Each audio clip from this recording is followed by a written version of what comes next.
were in Ottawa, my mom, my dad, myself, and my little sister Denyse to visit my grandmother. And the idea was that she had never seen me. I was 5 years old. She had never seen my baby sister, who was now 8 months old. So my dad figured, having recovered from the depression, now having a bit of money to afford a train ride and whatnot, said it'd be nice for her to see us kids. That was the purpose of our visit. We had turkey dinner, had a great time. Then it came time to go home. We got on a train, and it was already packed, and we found a place to sit, and the trip was going along, and people were actually talking to each other and actually singing carols. I remember that part. And they sang Christmas carols, and when I got in, by the time the train got to Almonte, the place was packed. It was like an Ottawa streetcar rush hour. And I remember just as the train started to go out, I said to my mother, I said, "Mom, can I," in those days these trains had little balconies at the back. And I said to my mother, I said, "Mom, can I just go and have a look at the sun from the balcony?" She said, "Okay, but be careful."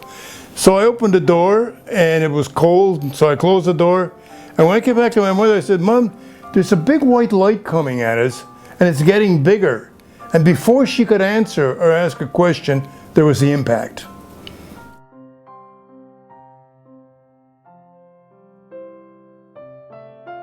When that train, the troop train, hit our coach, remember, we're in the last coach, and when that troop train hit that last coach, it split it open apparently, and everybody who was in there went up in the air and down, and most of us got injured, or people were killed, because of the debris that fell on them. There were dead people to worry about, there were injured people to worry about, and where could you put them? The hospital was very small, so the people opened their houses. And people were lying on the floor of people's houses, in the basement, the kitchen, everywhere. So we're in the Ottawa Civic Hospital for 6 months, my mom, my dad, and myself. My mother was anxious to find out what happened to our daughter, and she didn't know when she was first there. And it took at least a couple of days for her to find out that Denyse, my sister, was dead.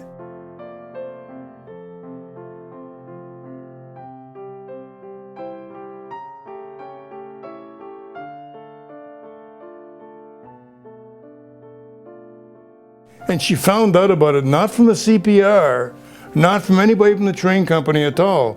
They found out because my uncle and my aunt looked after the funeral arrangements for my sister, and they were the first ones to go to the Ottawa Civic Hospital and tell my mom.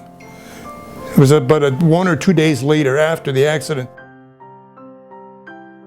It took my mom and my dad a long time to get over my sister's death.